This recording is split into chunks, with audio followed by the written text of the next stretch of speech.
ज़मीन घोटाले की अक्सर खबरें सामने आती है और कई तरीके के ज़मीन घोटाले आपने देखे सुने होंगे। परंतु हम आज मध्य प्रदेश के खरगोन ज़िले में एक ऐसी ज़मीन घोटाले की बात कर रहे हैं जहां पर मुस्लिमों के नाम पर किसानों को डरा धमका कर सस्ते दामों पर ज़मीन खरीदने के आरोप लगे हैं। किसानों का कहना है कि हमें यह बताया गया था कि यहाँ पर मुस्लिम बस्ती बसेगी एवं यहाँ की ज़मीनों के भाव कम हो जाएंगे, जिससे डर के मारे सस्ते दामों पर हमने ज़मीन बेच दी। वहीं एडवोकेट सुधीर कुलकर्णी ने पीसी फाउंडेशन एवं तंजीम जरखेज को लेकर कई बड़े खुलासे भी किए हैं। तंजीम में जरखेज से पीसी फाउंडेशन बनी संस्था को लेकर संचालकों का कहना है कि हमारा उद्देश्य समाज सेवा एवं गरीबों को घर उपलब्ध कराना सहित बाबा आमटे एवं अन्ना हजारे जैसे पर्यावरण संरक्षण के कार्य करना है, जिसको लेकर हमने ज़मीनों अच्छे दाम देकर किसानों से खरीदा है। इन आरोपों को लेकर यह भी कहा गया कि कुछ लोगों को संस्था से निकाला गया है, उन लोगों द्वारा ये भ्रामक प्रचार किया जा रहा है। संस्था 1993 में बनी, 30 से अधिक वर्ष गुजर गए, अब तक किसी तरह के आरोप नहीं लगे, परंतु अचानक इस तरह के आरोपों का मतलब आप समझ सकते हैं। डरा धमका कर क्या है, लोगों के दिमागों में ये वहम भर दिया कि यहाँ पे मुस्लिम समाज इस तरह के दारू उलम वगैरह डालेगा, स्लेटर हाउस खुलेगा, आपकी ज़मीनों की कीमत कम हो जाएगी, कोई ख़रीदार नहीं मिलेगा। तो कुछ लोगों ने कुछ किसान जो भोले भाले थे वो भ्रमित हो गए, उन्होंने अपनी ज़मीनें इनको जो भाव में सस्ते दामों में थी इन्होंने ले ली। रवि प्रकाश पीसी फाउंडेशन के नाम से है। अच्छा। उन लोगों ने करा। क्या बनाई थी संस्था इनने पहले संस्था इनकी थी जरखेज तंजीम, पीसी फाउंडेशन थी, फिर इनने बीच में नाम उस समय जब ज़मीनें ली थी, जब इनका नाम इनने रखा जरखेज तंजीम। अच्छा। और उसका मैनेजर बना वो जाकिर हुसैन। अच्छा। फिर इनने क्या डराया धमका? डरा धमका ने लोगों को ऐसा भ्रमित करा है कि आपके यहाँ पे ये हो रहा है, मुस्लिम आबादी बसेगी, आपको तकलीफ होगी, ये इस तरह से करके, और कुछ लोग इनके चक्कर में आ गए और उन्होंने अपनी ज़मीनें बेच दी। कब्रिस्तान बनाने की बात है, कब्रिस्तान, दारू उलम, अब जो भी उनको समझ पड़ा, जिस तरह से भी भ्रमित करना चाह रहे थे उन्होंने करा और अपना स्वार्थ सिद्ध कर लिया। मतलब किसानों की ज़मीन ले ली। किसानों की कितनी ज़मीन ज़मीन ली गई होगी करीब? यहाँ कम से कम मेरे हिसाब से हमारे गाँव के हैं 8 से 10 किसान होंगे। कितनी ज़मीन कितनी होगी? ज़मीन होगी 20-25 से 30 एकड़। क्यों? 100 एकड़। क्या नाम है आपका? मुकेश ठक्कर। ये इनके वजह से, और क्या क्या मुस्लिमों को डर? मुस्लिमों के क्या हासिर बशीर ने ये सब थे उधर आस पास में सब। क्या मेरे भाई पे छोरों ने बेच दी, उनके उधर वाटे गई थी उधर। क्या कितनी जमीन थी आपकी? कितनी जमीन थी? मेरी 6-7 एकड़ जमीन। क्या भाव लिया उन्होंने? 10,000 रुपये एकड़ एक बेची और एक बेची 35,000 रुपये एकड़। उस समय क्या डर था तुमको? डर मर तो कहीं नहीं था यार भैया, क्या नहीं, मुसलमान संस्था का ये मुस्लिम बस्ती बसने वाली थी। हाँ, तो उधर तो वही है नहीं आसपास सब। क्या सुना था तुमने? असीर बसीर ने ये सब पड़ी, उनका ही है सब। क्या? अच्छा, उन्हीं की थी सब, हाँ, मुसलमानों की। हाँ, नीचे वही है। अच्छा। क्या? हाँ हाँ हाँ। तो इसलिए उनने बेच दी सब डर के मारे। हाँ, कम दाम में बेची? तो मैं बोल रहा हूँ 10,000 रुपये एकड़ न, उसमें भी दलाल खा गए। अच्छा। क्या? दलाल भी खा गए? हाँ। फिर दलाल नाम क्या था? दलाल कौन था? अरे जाकिर और बबलू। एक तो बबलू न।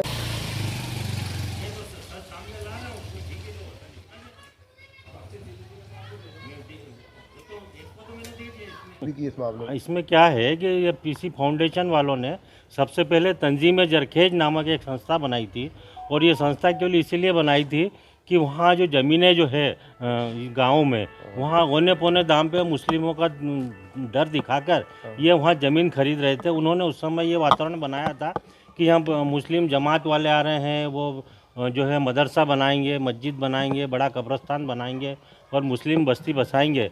तो ऐसा ने आसपास के किसानों में क्षोभ उत्पन्न किया था।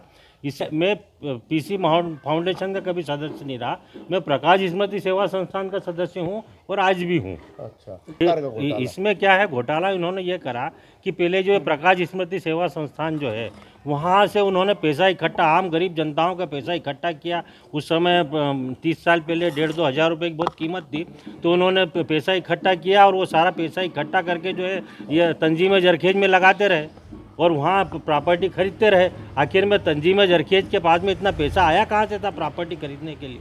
तो ये सारा गरीब लोगों का पैसा था। नाम इसलिए बदला कि इन्होंने जो 300-400 एकड़ जो ज़मीन खरीदना थी, इनका उद्देश्य पूरा हो गया था। अब जो है अगर जो रवि प्रकाश महाजन और रंजीत डंडीर को ऐसा लग रहा था कि अगर हम यही नाम चलाते रहे तो हमारी प्रॉपर्टी की कोई कीमत नहीं आएगी, तो इसीलिए इन्होंने एक रणनीति बना के उसका तंजीम जरखेज से पीसी फाउंडेशन नाम रख लिया।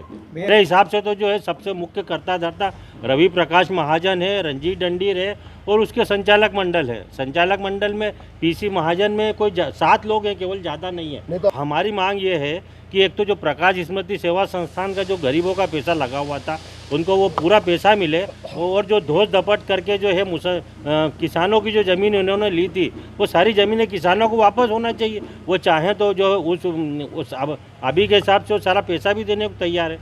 देखो रणजीत डंडीर क्या कह रहे हैं, उनकी बात पे कितनी सत्यता है वो कागज़ों पे दिख रहा है। जब संस्था तंजीम जरखेज, फिर आरोप लगाने वालों को ये पूछना चाहिए कि रंजीत भाई के इस पूरे जो आरोप लग रहे हैं, जिस तरह की बात है, उसमें सच्चाई कितनी है?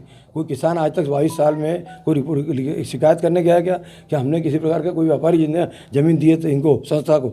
मैं तो 2011 में संस्था का अध्यक्ष बना, उसके पहले ज़मीन खरीद चुके थे और जब खरीदी उसके बाद उस मामले को 22 साल हो चुके हैं। तो 22 साल में आज तक कोई शिकायत नहीं करने आया।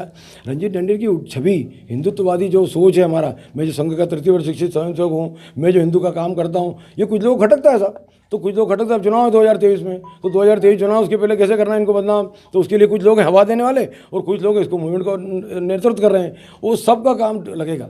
हमने एक किसी किसान का या किसी व्यापारी की 1 रुपये की ज़मीन भी हमने किसी ऐसी भाव 100 के भाव थी तो 200 दिए उसको हमने, संस्था ने, मैंने पुराना रिकॉर्ड देखा।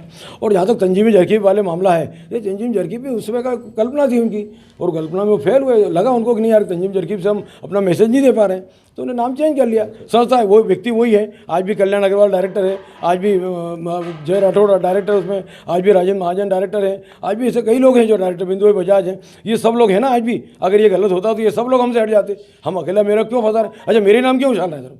आप ये बताइए मेरा नाम क्यों चल रहा है? बाकी भी लोग हैं डायरेक्टर, वो पता लगाएं कि 100 लोगों की संस्था ही है, उसमें 15 लोग डायरेक्टर हैं, तो 15 लोग डायरेक्टर, उन डायरेक्टरों की पता लगाओ ना, एक से तो पता करो। एक की बात, एक का भी नाम नहीं आ रहा है। फिर रंजीत डंडीर दिखता, रवि महाजन दिखता, एक जाकिर के नाम की वजह से।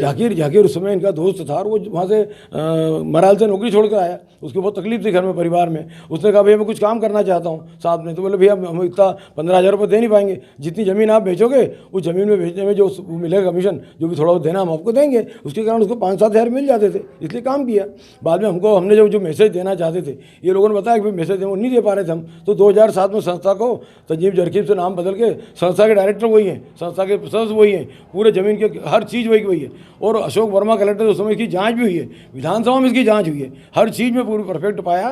कंपनी का नाम बदलने का अधिकार कंपनी को है, उन्हें नाम बदला कंपनी ने। लोन देने की बात हो रही है। हाँ, लोन देने की बात भी आ रही है। 2014-15 में अध्यक्ष बना, अध्यक्ष बनने के बाद ये विषय आया। आपको जानकारी में होगा कि 2011 से 2018 तक ज़मीनों के भाव बहुत बुरी तरह डाउन रहे, और इतनी ज़मीन खरीद चुके, इसको मेंटेन करना, इसको सब पूरा काम करना, लोग जो जिन लोगों से पैसे लिए उनको पैसे देना, इस सब के लिए पैसा चाहिए था ना। और डेवलप जब तक नहीं करेंगे, जब तक हमारे जो ऑब्जेक्ट हैं, हमारे 2 करोड़ लोन नहीं दिया, लिमिट दी थी, और लिमिट दी थी, और लिमिट के बेटे बैंक को 72 से 75 लाख रुपये बैंक ने ब्याज दी, बैंक को ब्याज दिया हमने, संस्था ने। और ब्याज देने के कारण बैंक तो खुश है, वो बैंक का काम ही है लोन देने का, लिमिट देने का, उस पर ब्याज लेने का। ब्याज लिया उन्होंने, और ब्याज लेने के बाद आज संस्था भाई ठीक प्रकार जमीनों के भाव गए, सबका पैसा वापस दे रहे हैं हम। आज रणजीत डंडीर। इन आरोपों को लेकर क्या कहना है कि संस्था का नाम पहले कुछ था, बाद में कुछ रख दिया गया, धार्मिक भावना की बात की जा रही है, क्या कहना चाहिए? सब भ्रामक प्रचार हैं। जो लोग ये दुष्प्रचार कर रहे हैं उनके अपने हेतु हैं, बौखलाए हुए लोग हैं।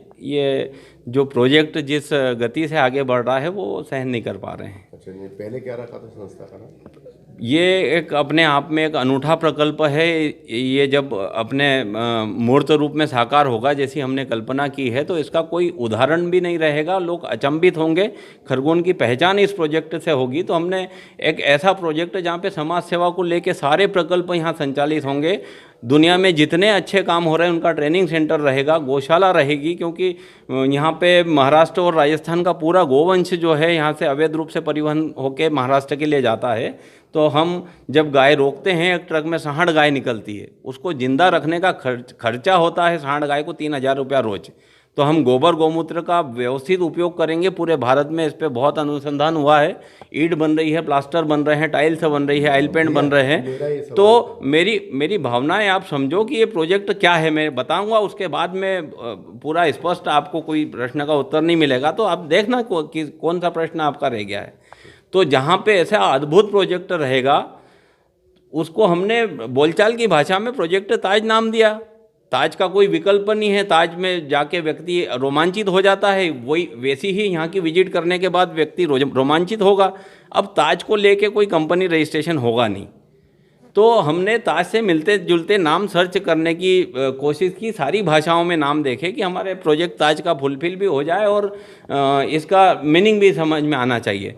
तो उर्दू में तंजीम जरखेज, इसका अर्थ होता है बेकार पड़त बंजर भूमि को उपजाऊ बनाना, उपयोगी बनाना। तो हमने ये जो जितनी भी पड़त बंजर भूमि ली है, ये एकदम पथरीली भूमि थी, यहाँ एकदम निर्जल था, 700 फीट तक यहाँ पानी नहीं था। यहाँ पे पानी पैदा करना, इसको ग्रीनलैंड बनाना, यहाँ पे समाज सेवा के सारे प्रकल्प खड़े करना, जो आनंद वन वर्धा में आप देखते हैं, अन्ना हजारे जी के यहाँ देखते हैं, यहाँ पे मिलिट्री स्कूल होगा, यहाँ पे प्राकृतिक स्वास्थ्य केंद्र होगा, खरगोन में स्टेडियम नहीं है, स्टेडियम होगा, स्विमिंग पूल नहीं है, स्विमिंग पूल होगा।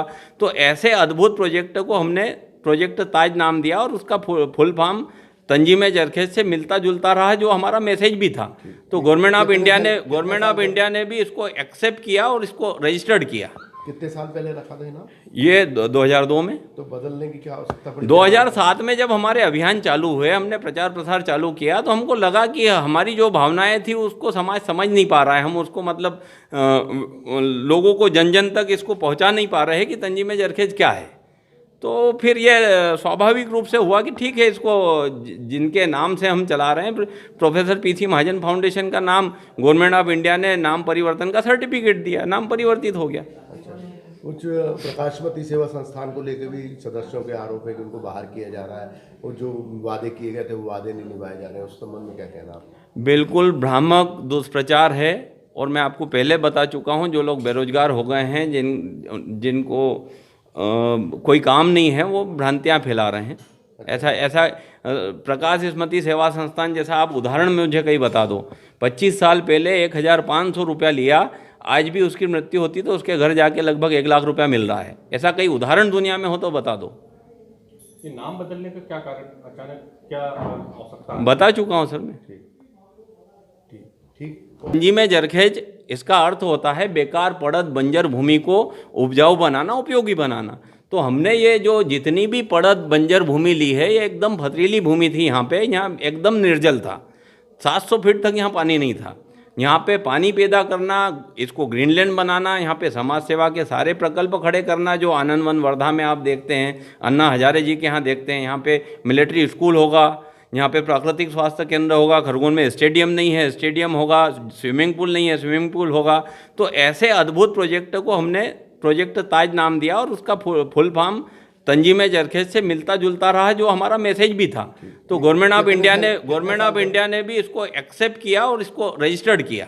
कितने साल पहले रखा था ना ये 2002 में। तो बदलने की क्या आवश्यकता पड़ी? 2007 में जब हमारे अभियान चालू हुए, हमने प्रचार प्रसार चालू किया, तो हमको लगा कि हमारी जो भावनाएं थी उसको समाज समझ नहीं पा रहा है, हम उसको मतलब लोगों को जन जन तक इसको पहुंचा नहीं पा रहे कि तंजीम जरखेज क्या है। तो फिर ये स्वाभाविक रूप से हुआ कि ठीक है, इसको जिनके नाम से हम चला रहे हैं, प्रोफेसर पीसी महाजन फाउंडेशन का नाम गवर्नमेंट ऑफ इंडिया ने नाम परिवर्तन का सर्टिफिकेट दिया, नाम परिवर्तित हो गया। कुछ प्रकाशमती सेवा संस्थान को लेकर भी सदस्यों के आरोप है कि उनको बाहर किया जा रहा है, और जो वादे किए गए थे वो वादे नहीं निभाए जा रहे हैं, उस संबंध में क्या कहना आप? बिल्कुल भ्रामक दुष्प्रचार है, और मैं आपको पहले बता चुका हूँ, जो लोग बेरोजगार हो गए हैं, जिनको कोई काम नहीं है, वो भ्रांतियाँ फैला रहे हैं। ऐसा प्रकाश स्मृति सेवा संस्थान जैसा आप उदाहरण में मुझे कहीं बता दो, 25 साल पहले 1,500 रुपया लिया, आज भी उसकी मृत्यु होती तो उसके घर जाके लगभग 1 लाख रुपया मिल रहा है। ऐसा कई उदाहरण दुनिया में हो तो बता दो। ये नाम बदलने का क्या कारण, अचानक क्या आवश्यकता? बता चुका हूँ सर मैं। ठीक ठीक।